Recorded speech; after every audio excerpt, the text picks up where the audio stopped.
This is Don't Panic, episode number 317, recorded August 9th, 2021. Hello, everybody. Welcome to this episode of Don't Panic, the technology podcast on gadgets, the internet, and you. I am Sean Jennings, joined as always by two guys who are responsible for 60% of methane emissions. It is Colby Rabideau and Dan Miller. Good evening, gentlemen. Yeah. Good evening. Got a lot of gas. What can I say? You know, honestly, it's just, you can recycle your water bottles and compost all you want until somebody stops Colby and Dan. Global warming is just inevitable. Now, it's the weirdest start to a show we've ever had. I've run out of things to say. We've done this for too long. What else is there to say?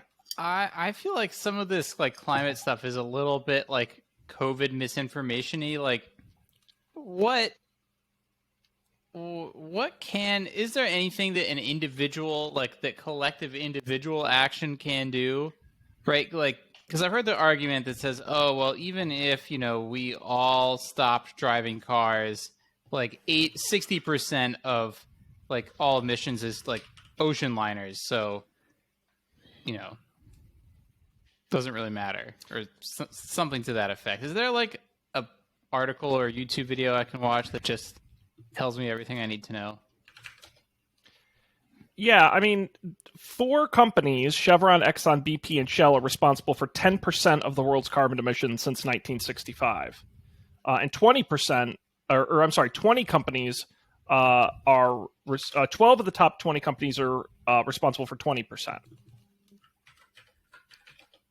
Wow. Damn. So do the things you do make a difference? Yes. But until you handle both sides of that, it doesn't.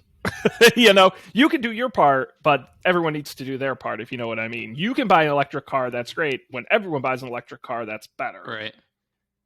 But, of course, don't get me started on electric cars, because that's an entire different discussion. What's that? I mean, electric cars are good, but A, you got to make sure you're getting the electricity from a renewable source and not a coal-fired plant. Right. That's one. And two, the crazy things around rare earth minerals that go into those batteries, whether it's the mistreatment of labor who's actually digging them out of the ground, whether it's the environments being destroyed to actually get them out of the ground, or all the shady black market stuff around it. So, right. Not great. Now, isn't most electricity not coal? At least it depends on what country. Oh, is okay. it Germany where they're at 90% renewable right now? Yeah, I was just thinking the US, but yeah. I'm gonna look it up real quick. Or maybe this is probably also a state by state thing. So overall in the U.S., this is from the U.S. Energy Information Administration, which sounds like something owned by the oil industry, but I'm going to assume it's not. It says here that U.S. primary energy consumption by energy source 2020, 35% is petroleum. 34% is natural gas. So right there, you're at about 70% between petroleum and natural gas. Then it's 9% nuclear, 10% coal, and 12% renewable. Of that 12%, it is mostly 39% biomass, which is basically like burning wood. Not ideal. 26% wind, 22% hydroelectric, 11%. Wait a second. I have lots of questions. What is petroleum? Oil. Do people burn oil to make electricity? Yes. I did not know that. Mostly for industrial purposes. I guess I knew that you could have a gas backup generator. But I guess that makes sense. I guess people burn gas to create electricity for all sorts of reasons. And petroleum has actually grown in percentage as coal has gone down. Are there petroleum because the U.S. has become plants? such a... That I couldn't tell you for sure. I do know a big piece of that has to do with the rise of shale and fracking and how the U.S. has come into a lot of oil over the last 20 years. Mm-hmm. It's just convenient. Yes, it is. Same with natural gas too. I mean, we're finding more natural gas than we ever had before. And natural gas is like not the worst. Am I remembering that correctly? It's better than oil and coal, but it's not as good as renewable. Right. And there's also different kinds of gas. There's the liquid natural gas, which I believe burns cleaner than your traditional natural gas, but you're kind of splitting hairs at that point. There's so much to know. Yeah, the other problem with natural gas is transportation, because it is a gas versus a liquid. So, you have higher risk in transportation and pipelines and things like that. Blowing up. Basically. Now, Yes. why is that? Why is gas like inherently more dangerous than liquids? Liquids can also explode. Leaking. I see. It's easier for it to leak. Well, and it's harder to contain a gas leak than it is a liquid Got leak. it. Because you might not detect a gas leak. The smell of natural gas, it doesn't naturally have that smell, that rotten egg smell. They actually add to the gas because it's odorless. So, right. I did know you might that. not even know you have a gas leak.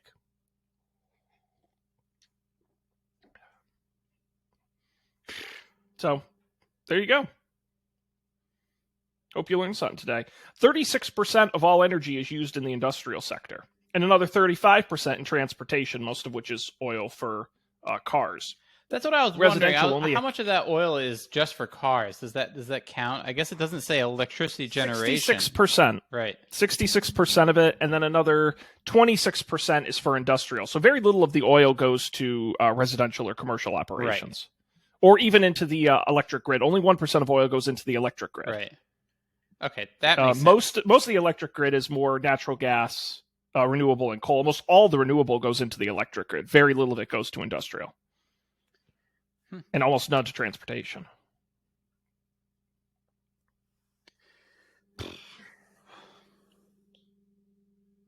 Cool. I have another question uplifting. if we still want to talk about this. Another thing I don't understand. Okay. So this people talk about this carbon capture thing, and it sounds like one of those things that's too good to be true. Is it like fusion energy, where it's like hypothetically possible but not actually possible, or is and what does it do? Like, you take it out of the atmosphere, and does that, does it have an effect? Where do you put it after that? I have absolutely no idea. I know nothing about carbon capture. Okay. So we should probably just go right past that. I mean, I can tell you what I read off Wikipedia, but honestly, anyone knows, I truly don't know. don'tpanicshow@gmail.com. Yes, I would love to learn more. It is very interesting. Or whatever did you get that P.O. box, Sean? Yes, you can send it to P.O. Box 1162, New York, Chicago, Illinois, Seattle, Washington, USA. And yes, exactly. Yes, Sesame Street. Yes, so that's all I can tell you about energy. All right. So really, the ideal state is someday, hopefully, we'll get to the point where it's minerals are properly mined, built into vehicles that are properly recycled, where the energy comes from renewable sources. Then we're really getting somewhere. Yeah, it's interesting. It from what I understand about materials, it would seem to me that batteries should be pretty recyclable, because like it's not like the lithium gets consumed, right? Does it just like lose its potency over time? Well, it's one of those things. I mean, a shockingly low percentage of like plastic bottles get recycled, even though they're all recyclable. It's just because the recycling system is so whack. And right now, if you think about it, the concept of the mass electric car has not been around that long. Yes. 5-10 years. There's just not an infrastructure to handle the recycling. I think one day we'll get there. Right. And they'll get as much as they can. But the other issue, too, is they're constantly moving on to new battery technologies. Right. The batteries of 5 years from now, how long does a car last? 5-10 years? 10 years from now, that battery, the tech in it might be completely useless. Unfortunately. So, just get a Razor scooter and just zip around. Honestly, I do. Someday when I get to go places again and I live in a place where it's feasible, I totally want to get one of those scooters. Yeah, it's funny. I was at a downtown Hartford hotel for work, working on an event planning, And I had noticed that since the last time I was down there, they'd gotten some of those app rentable scooters. I don't know which brand it was. And I was asking the guy about it. And the hotel guy was like, they're the absolute worst things that have ever happened. And they're like right on the main street in Hartford. And he's like, oh yeah, we see at least once a week somebody get hit on one of those scooters. One actually crashed through one of the windows of the hotel in the front of the hotel. He says it's insane what people do on these little scooters. I said, that's awesome. Yeah. To be clear, I'd want one for myself, and then I can just keep it in the garage, if I ever have one of those. Yeah. your garage. Yeah. Yeah, someday dream big, man. Dream big. Is Colby with us? I feel like this is a seance. Is Colby in the room? Colby. No, he's not. Oh, the app is he is gone. Wow. Yeah, he's been gone for a little bit. His internet is, as he wrote, quote, pooping out. Uh-oh. So we're just going to continue to act like everything is just fine. What else is going on, Dan? Dan the man. Did I tell you? Oh, I hadn't gone to the DMV as of last week. Oh yes, you teased it. So now I got to hear the outcome. Yeah. So,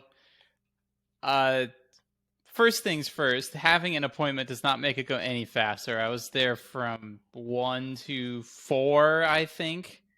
So I think this is standard for. Last time I was at the DMV, it was in New York City, and I think all DMVs have a deli counter system where they're calling out numbers.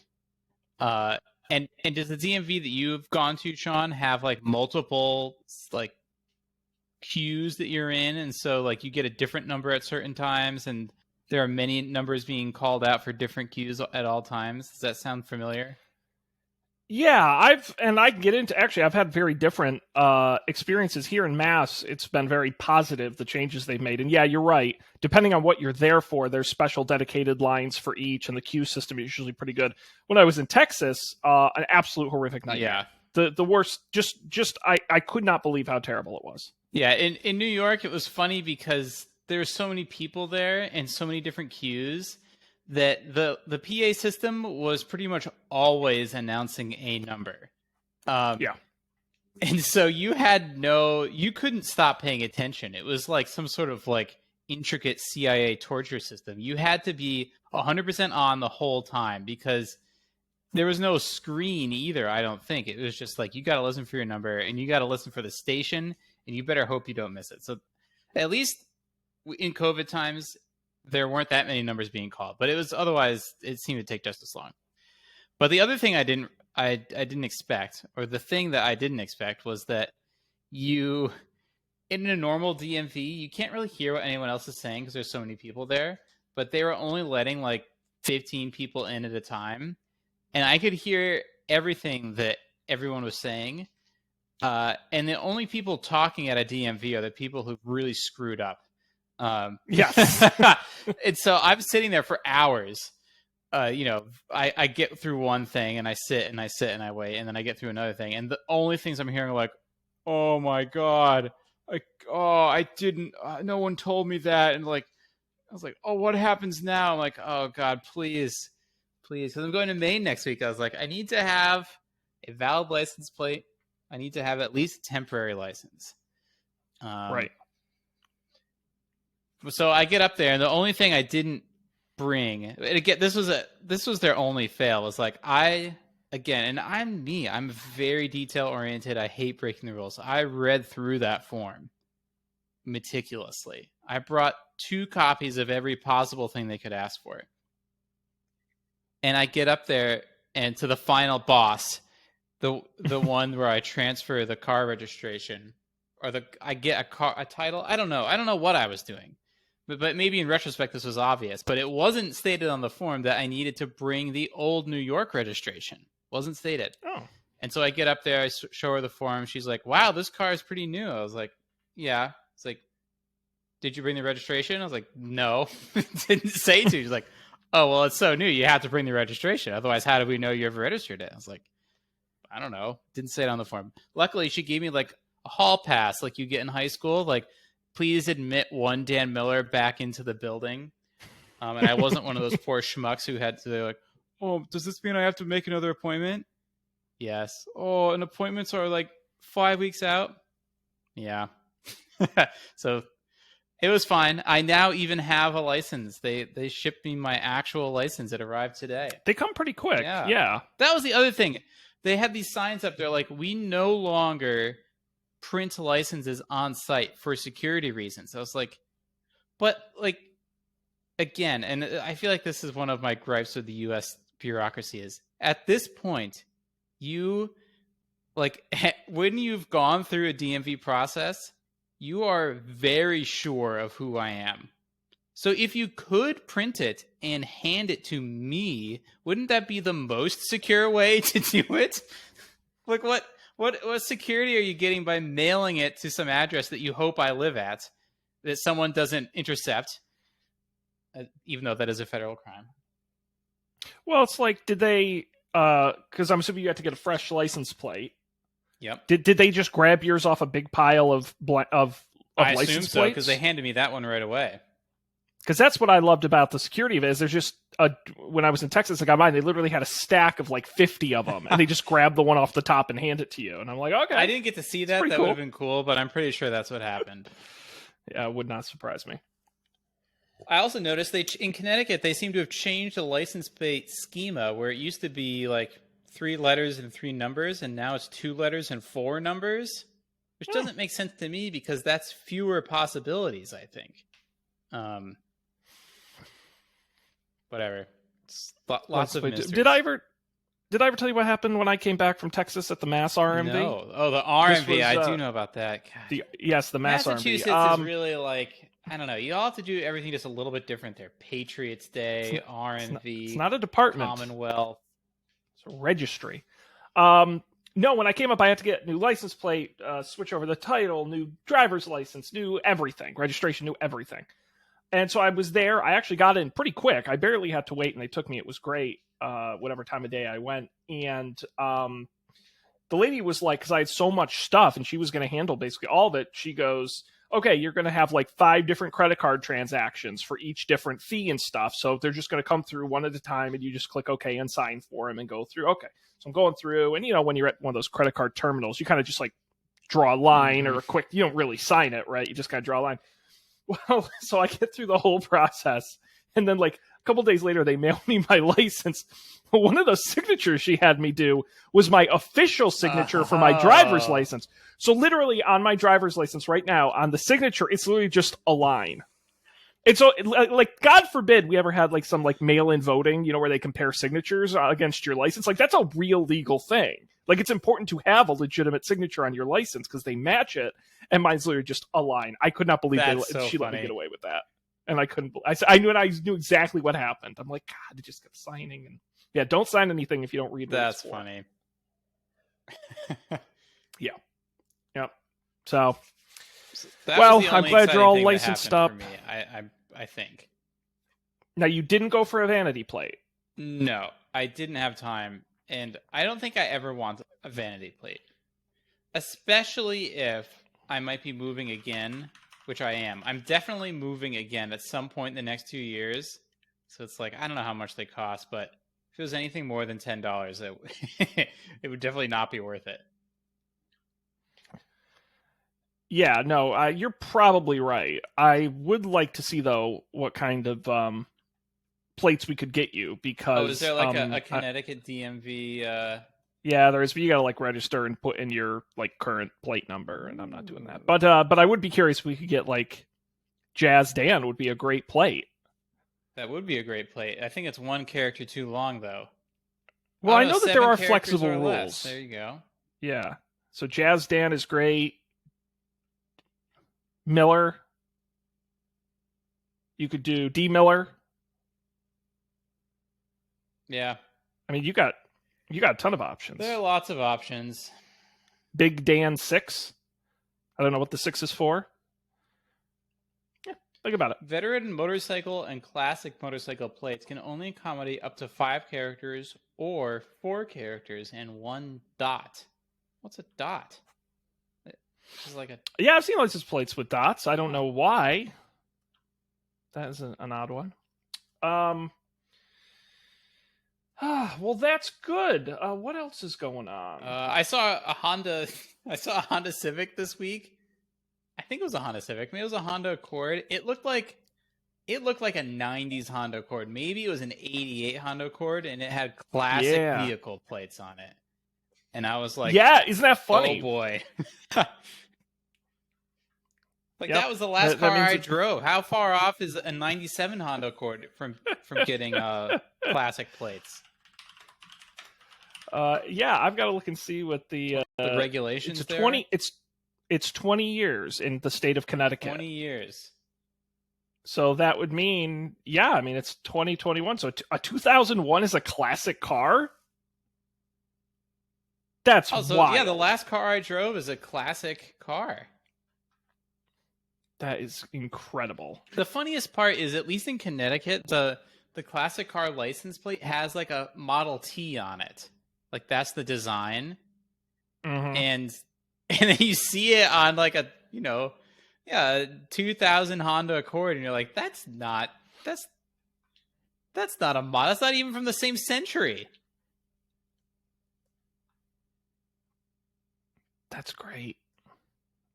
We're old. Are there people, and this is maybe my car ignorance, are there people, like, I know there are people who like, old Mustangs, but I always thought old was like at least 70s. Like, I didn't think that no one's excited about a 90s Mustang, right? Or are people excited about that? Mustangs specifically got kind of crappy for a while, but there are sports cars in the 90s people are very excited and collectible about. Okay. Sure. I didn't know that. My dream, I think we talked on the show once what my dream car is, which is a mid-90s Saab convertible. Yes. The Saab, is it the 900, I think, or the 9000? I always mix them up. I think it is the 9000 that in auto red. completes. Yeah, there you go. And I want it in red, and I want just that like mid-90s Saab red convertible, and you can buy them, and they're not crazy expensive. They're just insane pain to ever repair. Sure. Because Saab no longer exists. They don't exist anymore. So, but someday I'm going to own one. Wow. So that's from the 90s. You got a bringatrailer.com listing. Here's one listed for $18,000. That's pretty expensive. Well, there's a whole, believe it or not, and I've been on it, there is a Saab like message board where people sell their Saabs. Oh, sure. And that's all they do. And there you can get them in the kind of like 5,000 to 10,000 range. So wow, service someday, records dating back to new and totaling over $19,000 accompany the car, as does the original window sticker, glove compartment books, and 2 factory keys. Oh, that's the real collector's car. But that's like to put in a museum. You don't drive that thing around. Come on. But that's the thing. I don't even have one. I have to get a garage or something. You got to store that baby in the winter. You can drive that all year round. That's a summer car. Yeah. I used to work with guys who had like I worked with a guy who had an Oldsmobile convertible with the fins. It was gorgeous. It was one of the biggest cars I've ever seen anyone drive, just in terms of like width and length. The thing was a boat. But he stored it every winter and would just bring it out for like 2 months in the summer. It was such an unnecessary that's item. But God bless him, it was a cool car. All right. Is it time to talk about tech news? We certainly can. We're not drowning in it, but I there didn't is think some stuff going on. I guess, yeah, this Apple Photos thing is the current, that's the hot item. Yes, and it's very technically complicated. Yeah. For the layperson. So I'm willing to Let's do it. Give you. You want to? Do you want the full explanation? Yes. You may actually know some of this better than I do. I've read some of it, and I will interrupt you and try to fill in the gaps. Beautiful. I love it. All right. Apple has a plan. It's called Expanded Protections for Children that will come as part of iOS 15, Monterey, iPad and OS, and watchOS updates later this year in an attempt to combat what is known as child sexual abuse material, or CSAM. How it's going to work is, well, I should say, when you upload files now to like OneDrive or Google Drive or stuff, they already scan your files for CSAM. Mm-hmm. and they compare it against a national database. But the difference with Apple is Apple actually encrypts your backups and your cloud storage. So right now they're not being scanned, which some consider to be a problem. So Apple's come up with this scheme to scan your encrypted files, and the way they're going to do that is every time a image is uploaded to iCloud Photos, it's going to get a hash number, which basically is, this is where Dan's going to correct me if I'm wrong, which is basically just a long string that describes your photo, not like in literal words, but they're converting the aspects of the photo into a long series of... Yeah. So the basic version of this people call a hash, and it's basically a math problem where if someone asked you, Sean, to create a math equation that would take your Word document and produce just one number at the end, that wouldn't be hard, right? You could do whatever you want. There's no constraint. You could generate a random number every time, and that's still valid, right? But if the constraint was for the same Word document, it always produces the same number, then it gets more complicated. And that's what hashes are. It's like take a file and run it through a math equation, and then the result that you get is a number. And so instead of having to like care about files, this is actually how, if you ever run one of those programs on your computer that finds like duplicate photos or duplicate files, that's what it does, is it doesn't compare like pixel by pixel every photo. That would take a long time. It does this hashing thing. And it hashes the contents of the file and creates a number. And it creates like, here are all of the files on this computer. And then it goes through every file and hashes it and sees if that number matches any of the other numbers. And that's much faster. Computers are really good at checking if two numbers are the same. Yeah, and those numbers are gibberish unless you know how to translate them back. In fact, basically. there's another property you can add, which is that they can't be translated back. That's called a one-way hash, where it's kind of sufficiently random that it's not if like you took a picture, an image that was all blue, and then you changed one pixel to red, and you hash both of those images, they would be completely different numbers. There would be nothing the same about them. Yes. So what Apple's going to do is before the photo leaves your device, on your device, it's going to hash your image, and it's going to compare that hash to a database of hashes made from known offending images provided by child protection organizations like the National Center for Missing and Exploited Children. That database of hashes of the known child abuse images are going to live on your device. So the comparison will actually happen on your device before the photo is even uploaded. Images that are the same or cropped will result in a match, so they'll never have to actually decrypt your image to make it. Now, if there's a match, that result is uploaded to Apple's servers, but that actually isn't the end of it. They have threshold secret sharing, which basically sets a limit that won't allow the results to be decrypted unless it meets a threshold of some number of matching results. Wait, say that again? This is new to me. If there's a match that that result is uploaded to Apple servers, right. Basically, threshold secret sharing sets a limit that won't allow the results to be decrypted unless it meets a threshold of some number of matching results. Apple would not say what the threshold is at, but apparently this is a common thing in the security community. So basically, it's just a confidence interval, I'm guessing, something like that, where it makes sure, like, no, in the cloud. So on the device, we matched it, and now in the cloud, we're definitely matching it, I think. Okay. And then if that threshold is met, then there's one more step where Apple will then decrypt the results and manually review the images to make sure there wasn't a false match. Apple thinks it's a 1 in a trillion chance of a mismatch, but will still review them. And if they do match illegal images after that, they disable the user accounts and forward the information to the National Center for Missing blah, blah, blah, and engages with law enforcement. Now, there's another feature, but does that make sense so far? Yes. Okay, there's also message scanning for children. This applies to accounts set up on a family account and identified as someone younger than 18. For these accounts, Apple uses on-device machine learning classifier to detect sexually explicit images in the Messages app. If the user is trying to send an image, an explicit image, the system will warn the user. For accounts listed as 13 or younger, the warning will include a parental notification if the image is sent. If the child receives a matching image, the image is blurred and the user is told not to reveal the image. If the user is younger than 13 and they choose to reveal the image, parents will be notified and the image will be saved for review. Now, if you do not use iCloud Photos, That's what I was going to say. or are not on a child's account, the system will not be used. And they say it will roll out first in the US and did not commit to other countries. Yeah, and so the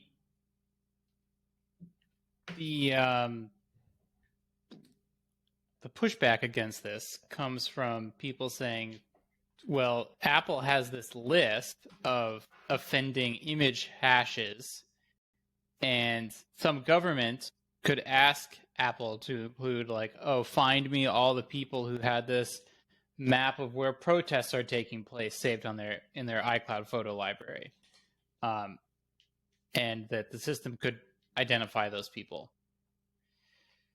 Yeah, this quote from the Electronic Frontier Foundation says, even a thoroughly documented, carefully thought out, and narrowly scoped backdoor is still a backdoor. We've seen this mission creep in action. One of the technologies originally built to scan and hash child sexual abuse imagery has been repurposed to create a database of terrorist content that companies can contribute to and access for the purpose of banning such content.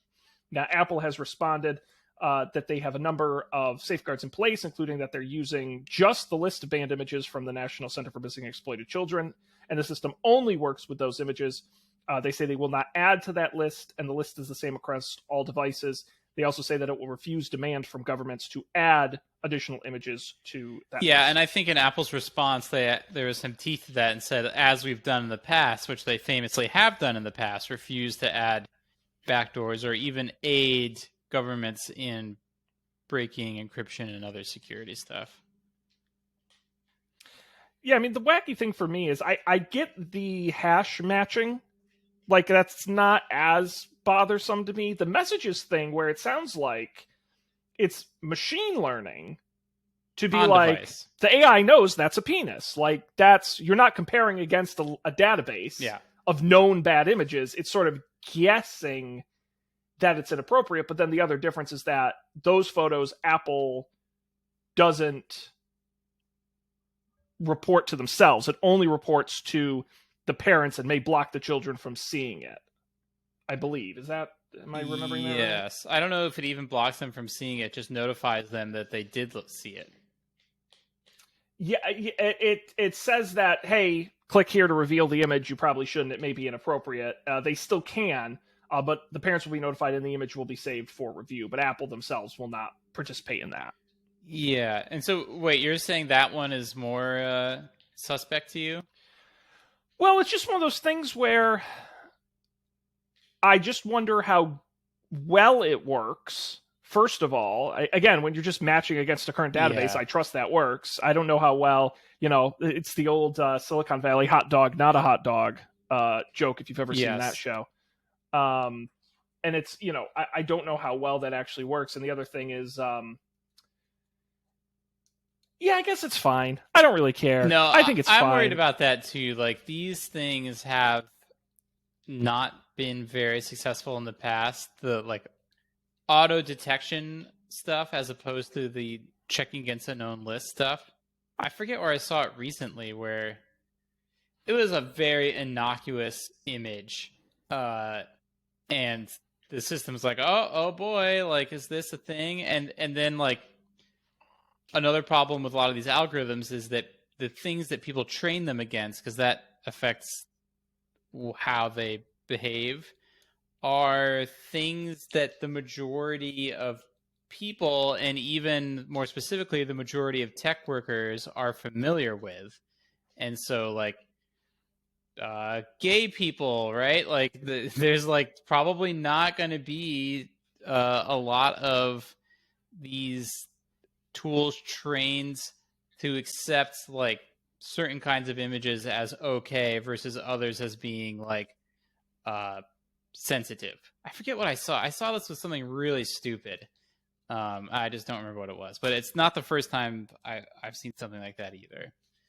And then you have the other problem where you can trick these algorithms really easily by adding data into the photo that human would never notice, but the computer does not see the image. It sees numbers. and it is interpreting what kinds of numbers look like penises, right? And if you just throw one number in between those numbers that doesn't match, then it's like, oh, it's not it. But to a human, you wouldn't notice that one pixel is off. So I agree with you there. There's lots of problems with that approach. Well, or just use one of the million other messaging apps that is an iMessage. I mean, you could just do that too. No, hey, look, the biggest thing I took away, so I learned a lot reading about this. It actually is an interesting story because I didn't know how a lot of this. Yeah. The biggest thing I learned is that I didn't know OneDrive and Google Drive and these other unencrypted services were scanning my images against these. I didn't know that either. That's news to me. And so now that I know that, I probably should be more bothered at those companies, but I'm actually more relaxed about Apple because then I'm like, well, at least they're doing it on device. At least the images are disguised in the hash. Right. Theoretically, very little will get uploaded, and if they do, it sounds like they at least have a thought out process. Like, I probably shouldn't trust them as the largest company in the history of Earth. But I kind of do, versus whatever Google and, Google might be scanning my images to send me ads about stuff I take pictures of. I don't know.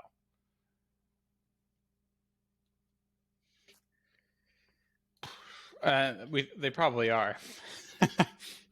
I mean, I put it this way. If I lived in China or Russia, I'd be concerned about this because it would also not surprise me if in 2 years we find out that the Chinese government had access to this system and they were comparing hashes against, freedom fighters and things like that. I think in the US, I'm not as concerned about it. Maybe I should be, but not yet, at least. No, we haven't gotten there yet. So there you go. All right, that was a tough one. Meaty story. I didn't want to go there, but we got to go there. Is there now, Dan? You can pick another story in the rundown. There are lots of them. I also have a hypothetical thought experiment as well that I have in my back pocket. So it's up to you. Hit me with a hypothetical thought experiment. I like those. So the Olympics just wrapped up. Yes. I know we talked about it last week. We had a chance to watch some of them. But by the way, real quick, the sleeper hit that I wasn't aware of last week was synchronized swimming. Oh, synchronized swimming is great. Oh, my God. It's so crazy. Yep. First of all, how does their makeup stay on? A waterproof makeup does exist. It's crazy. No, rhythmic gymnastics was the same way, which is basically it on land. But, God, there are too many goddamn Olympic sports. Absolutely crazy. 20, how many here? I'm looking at this article, but it's just an insane amount. Anyway, so I thought of a hypothetical, Dan, okay? Mm-hmm. And maybe Colby. A hypothetical situation for you. I want to see what you would do. The U.S. government comes to you, knocks on your door. Dan and or Colby, your government needs you. There's a conspiracy happening at the Olympics with the athletes, and we need someone to go undercover as an athlete in the Olympics, and we've chosen you. Why? We're not sure, but we did. But here's the thing.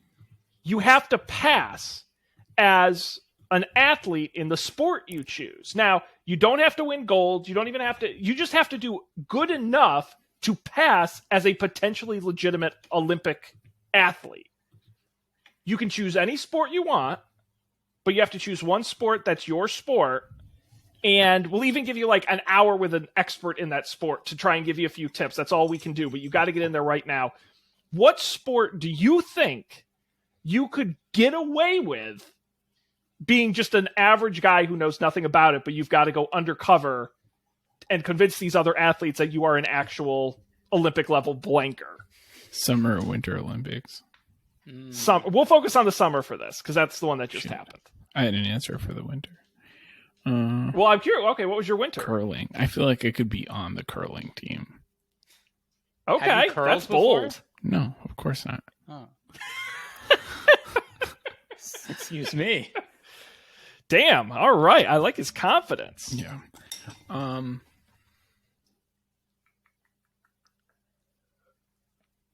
mean, I can start right now with the ones I would not choose, which are high energy basketball, water polo, rugby. Any And I know what sort you're of thinking. running?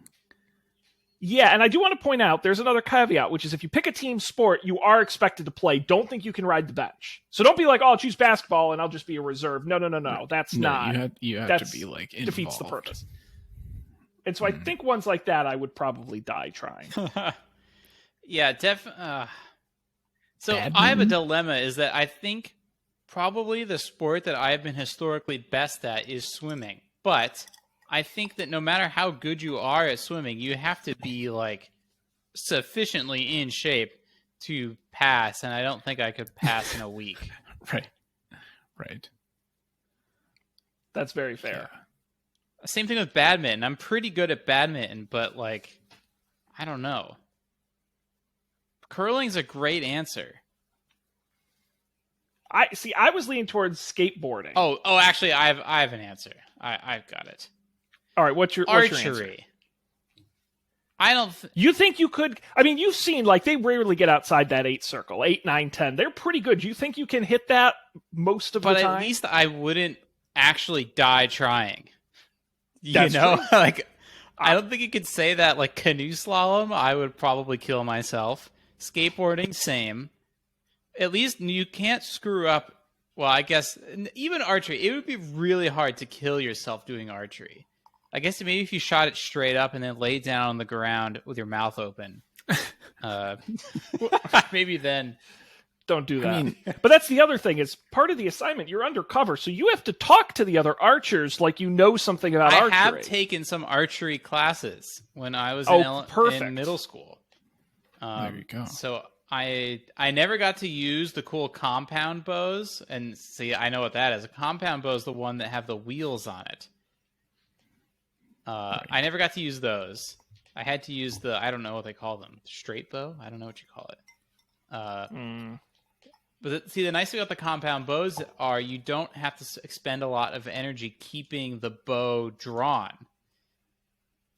Once you draw it, it just kind of locks in place.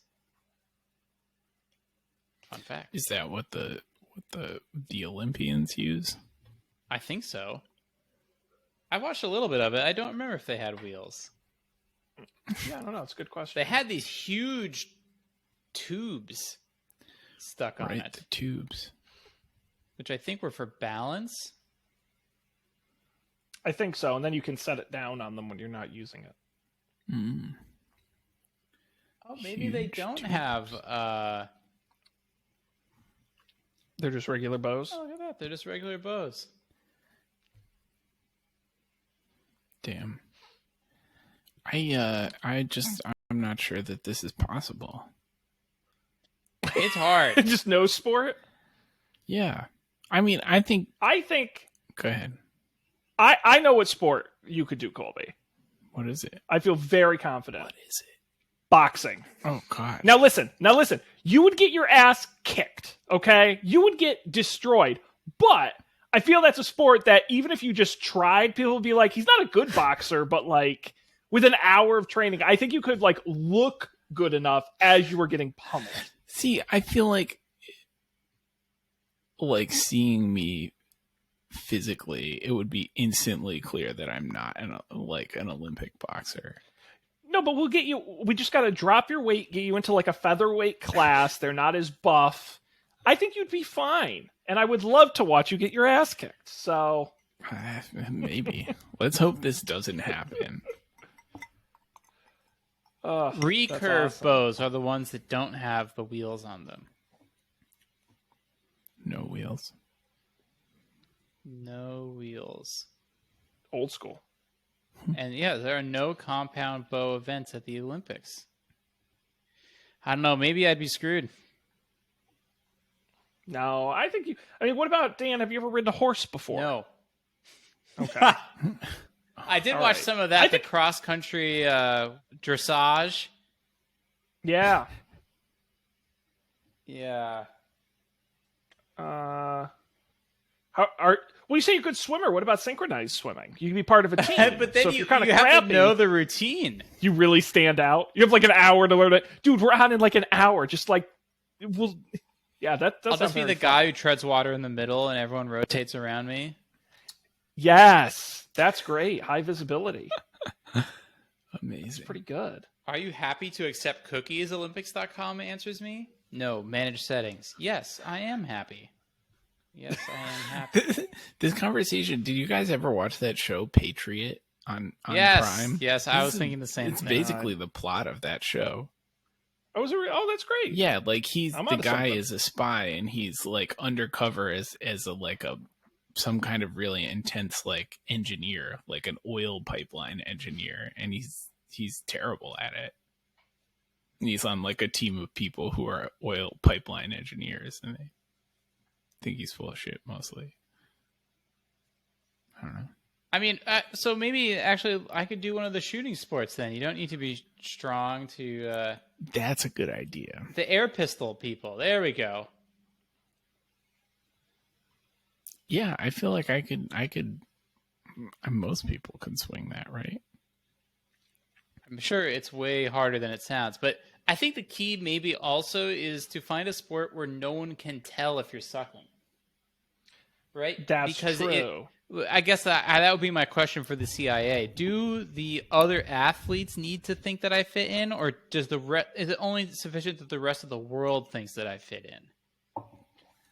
It's more, in this hypothetical, there is some sort of, whether it's betting on sports, steroids, it's an athlete scandal. So you've got to get in with the athletes. It doesn't matter if you make an ass of yourself on television. They just have to include you in their little, whatever scheme is going on. Wow, do you know there's roller speed skating? Oh, wait, No. Was there not any this? Uh-oh.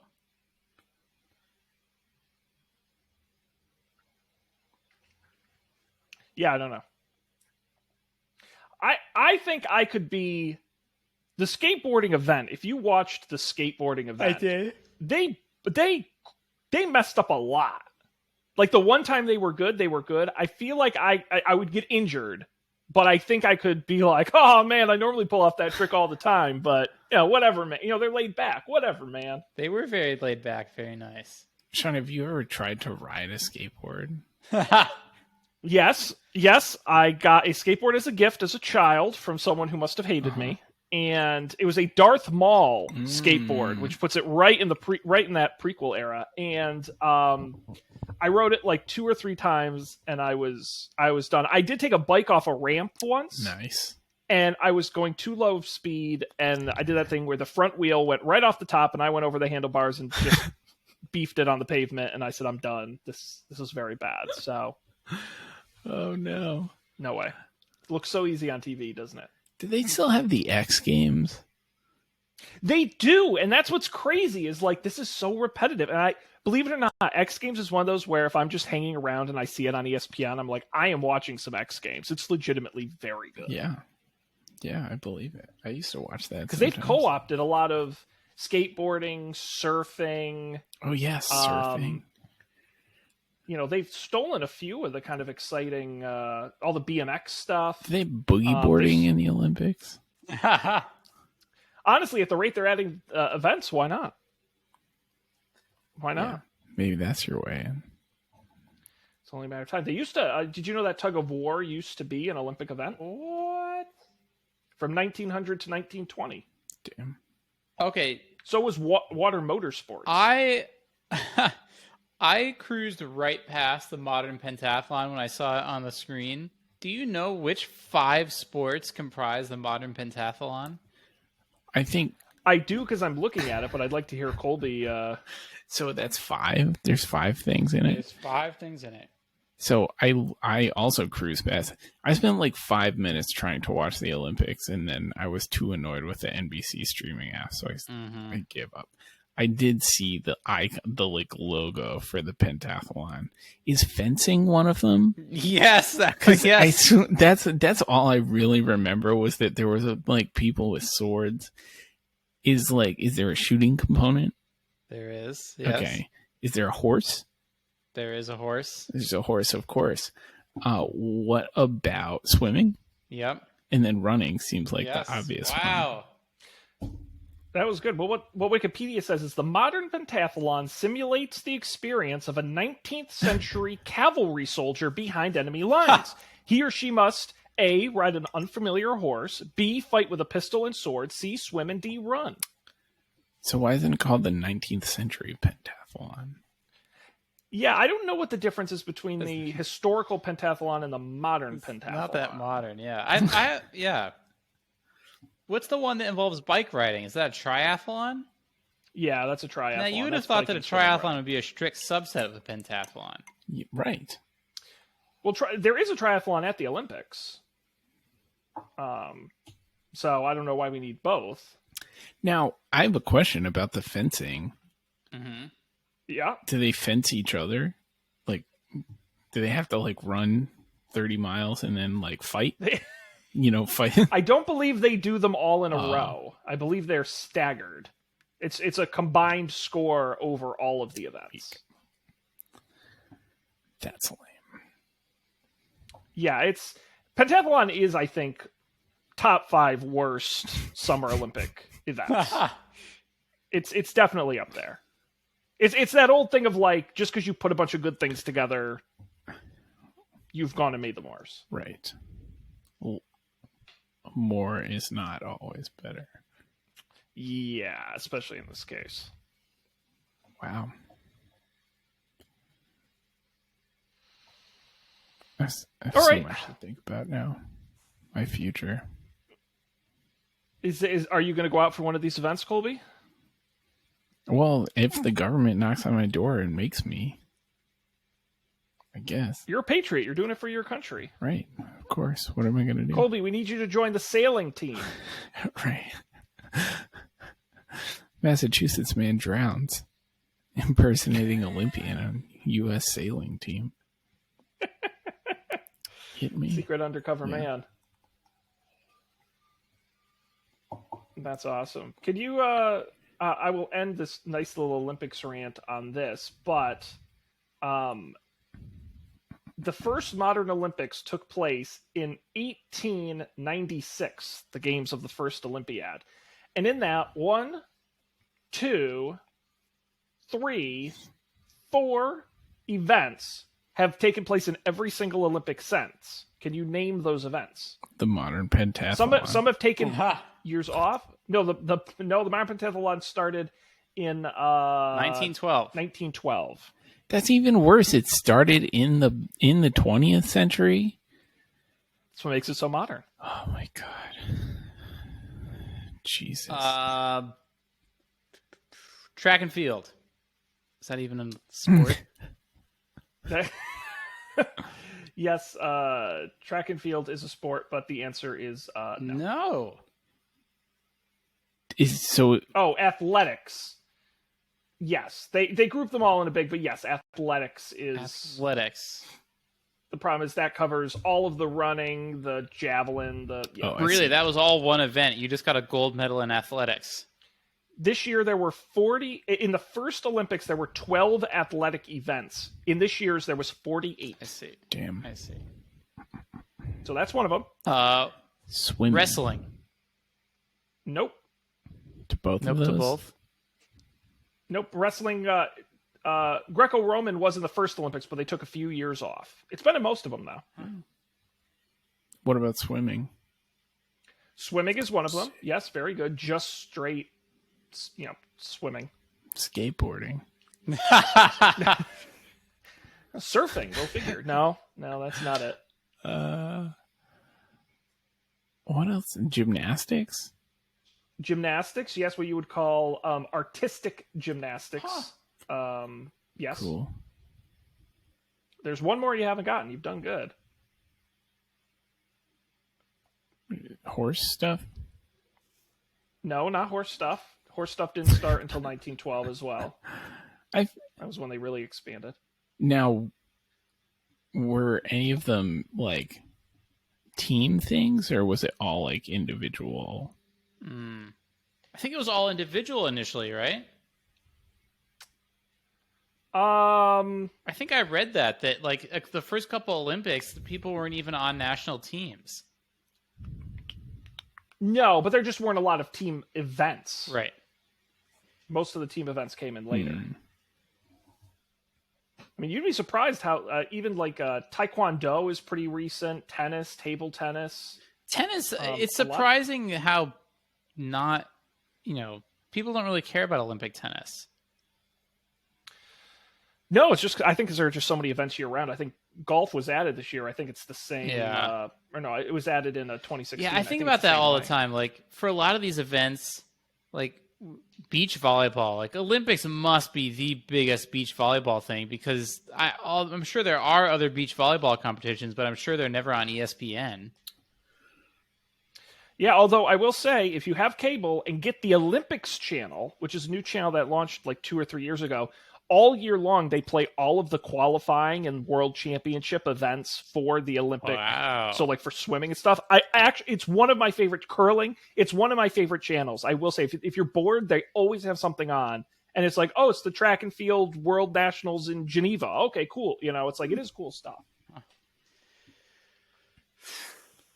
Call your local cable provider. Archery. No, not archery. I'll put you out of. Well, here I'll give you a hint. It is what I would describe as an old-timey sport. Sure. Which I don't think will be surprising. It's an individual sport. Fencing. It is fencing. Oh. Very good, Dan. That is correct. That is correct. It's gone from 3 events to 12. Which, by the way, when I was watching, I don't know if you guys saw this, they had the quad box going, where they had 4 fencers on the screen at once, all simultaneous. It was so hard to watch, because fencing is one of those things where it's so quick that it's like, it was disorienting. I hated it. Now, did you read I love stuff like that story about the new épée fencing rules that were created because people were just not playing the game? Like if you were up, it's actually very dangerous to attack in fencing because attacking leaves you open to a counterattack. So if you're winning, you just want to run down the clock, you could just don't attack, just don't do anything. But then in épée, that's a problem because the swords are heavier, so it's harder to attack. And so people would just do this thing where like both opponents would just agree to not play, and then the game would just end. So they had to make new rules that like, I forget what the rule was, but that basically force you to attack. That's awesome. That's awesome. Any sport where you can just run out the clock is a good sport. Épée fencing, there you go. That could have been me. Maybe at the 2016 Olympics, I could have pulled that off. Every game, I just surrendered. And they would have been like, yeah, fair play. Well, that's what they did a couple years ago. There was that big table tennis ping pong scandal with the where it was in the pool play, so you didn't have to win to advance necessarily. Teams were strategically losing so that they would have easier opponents later on, which is great. I think they did away with pool play or something. They definitely changed the rules. Well, there's things you can do to get around that called like Swiss pools, where it's like impossible to predict where you'll end up in the bracket. Yeah, that was not great.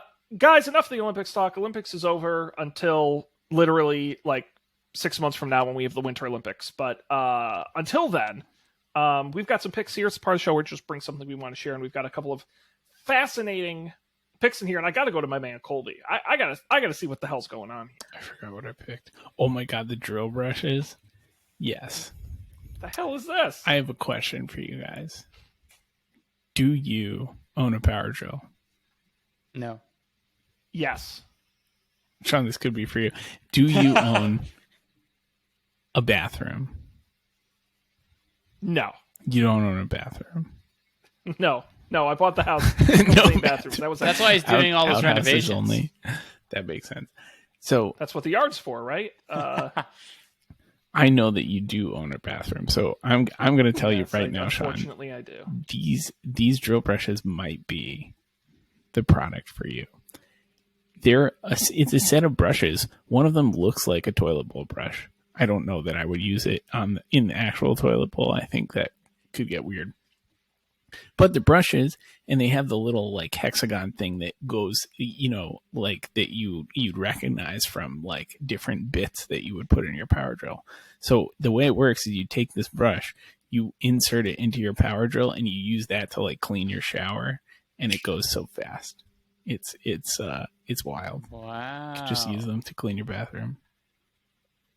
My big question is, where did you come across this? I don't know. My sister has them. She must have reviewed it or something. Maybe. I'm sure she found it through professional circles. I don't know that. Now, how did you discover this? Was she cleaning the bathroom while you were there? No, I was visiting, and there was just a power drill like with one of these things inserted into it, like sitting it like next to the shower. Okay, I would have asked the question too. Yeah, and that was my question. It's like, what? What? And the great thing, so this company that makes these drill brushes, they have all sorts of like they're all different colors of brushes, and they're different like stiffnesses. So they have brushes for different applications. So like there are like way gentler brushes that you can use to like buff your car. Or I was gonna say this would be great for my grill. Yeah, I'm sure there are grill ones. There are like really intense ones. There are like kitchen ones, and I wish oh, here we go. We've got soft bristles for wheels, carpet, upholstery, glass, and leather. We got the yellow ones, which are the bathroom, bathtub, shower tile, etc.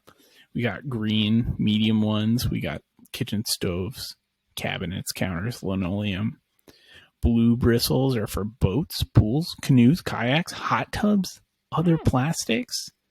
Red ones, stiff, outdoor, siding, brick, garages, gutters. Wow. And then you got the hard ones, good for grills, loose paint, furnaces, ovens, or other industrial applications. It's amazing. This is cool. Yeah, for the low cost of $14.95. And a power drill. Well, yeah, you gotta have the power drill. Damn it. Yeah, power drill not included. We should get Dan a power drill. Can we get like a Kickstarter or GoFundMe something? Buy Dan a drill? Yeah. So he can clean his bathroom? Yeah. Yeah, man. Yeah, this is cool. I got them and I used them and they worked. My shower is cleaner than it has ever been since I moved in here. That's awesome. Cleaning with power tools. I love it. The drill brush, we'll have the link to the specific one on the website. I love it. That's awesome. Dan, what do you have? Oh, I have a Mac app. It's a developer Mac app called Fig. What it does is gives you autocomplete in your terminal that's really good. So you type things and it shows you things you could mean, and it's aware of what things are on your file system, and it's aware of a bunch of these different apps that we use in the terminal all the time, and it has cool little icons so you can tell at a glance which kind of autocomplete suggestion is which kind of thing. Is it like a full command? Is it a shortcut? And you can add your own support to this, and it's all open source and stuff. So fig.io, Mac only, I think, sadly. Cool. I have no idea what any of that meant, but it sounds great. Sounds handy. You think I should be hanging out in the terminal more? Yeah, we got to get you using that GitHub account. I doubt I even know the passwords for it, but that's okay. Does this work? Does this only work in the built-in terminal? No. Through magic that I do not understand. It even works in VS Code. Cool.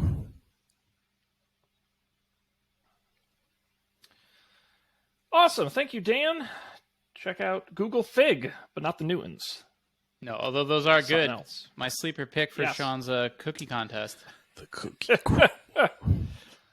Can't go wrong with a Fig Newton. I have got a documentary that I'm going to recommend people watch. So Bill Simmons, who created the 30 for 30 film series for ESPN, has decided to do the same for HBO Max about music. It's called The Music Box, and they're going to be doing a bunch of music documentaries from different directors. Well, the first one is called Woodstock 99, Peace, Love, and Rage, and it's streaming now on HBO Max. If you're not familiar with Woodstock 99, yes, it was from the same people who brought you the previous Woodstock, and they decided that they were going to do a big festival in 1999, and it went fantastically wrong. in a way that this does a really good job of bringing the culture of the time together. There was a ton of video footage taken at the event, which is really great. And it's just an absolutely fascinating documentary. I really enjoyed it. And apparently they're going to be doing other music box documentaries. They're doing one on Alanis Morissette, one on DMX, one on Kenny G, disco, the history of disco. So keep an eye out for that on HBO Max. Woodstock 99. I heard about that recently on a podcast. It's a topic, believe it or not. I've been wanting to do, like we did our XFL deep dive on Up for Debate. I wanted to do a Woodstock 99 deep dive like years ago, but there are really no good books. There's no like official accounts that this is one of the first that anyone's ever done. So I was very excited to see it because I do find this a very interesting topic. So that was a good one. Alrighty, guys. Well, anything else you guys want to say or do? Any thoughts, comments, words of wisdom, No. inspiring quotes? Stay safe out there. Get a drill brush. Get a drill brush. How big of a kickback are you getting from the drill brush, Colby? Come on. No, I'm just kidding. I don't get any kickback at all. I just think it's weird. No, see, that's a shame. Yeah. We gotta get you in the pocket of big drill brush. Guys, I will tell you though, speaking of big drill brush, Up for Debate. I don't get how those things are related, but we are continuing our Fast and Furious rewatch over on the show. Literally today or tomorrow, depending. We're going to be publishing our next episode where we watch Fast and Furious 6, a movie we did not like that much. And you're going to want to pay attention and listen to why. It was a really fun show. And next week will be there won't be another show this week because this episode will come out. And then next week we'll be doing Fury 7. So it's been a fun summer. And Matt and I did decide, this is what's nice is when we have stuff pre-planned. Fast and Furious is actually going to spill into September, which means we're going to do Scary Movie October, and then Sean Tember has been rescheduled to Sean Vember. Because Fast and Furious ran long, which is fine. I get a little more time to craft what my big ideas, but September is going to be a fun month. We're going to be wrapping this up, and we got a few other fun topics we'll be talking about as well. So it's a great time to subscribe, Up for Debate, wherever you get podcasts. This show, however, is Don't Panic at don'tpanic.io. You should go there, check out the audio, the video, the list of the picks is there, which is oh so handy. You're going to want to see it there. And, of course, subscribe wherever you get podcasts with the video version on YouTube. And, of course, you can follow us at Don't Panic Show on Twitter, emails, don'tpanicshow@gmail.com. Let us know if you understand how carbon capture works because we're clueless. And we're going to wrap it up here. I think we're going to have to. On behalf of Colby and Don, I'm Sean. Thanks for being here. We'll see you next time for another great episode of Don't Panic.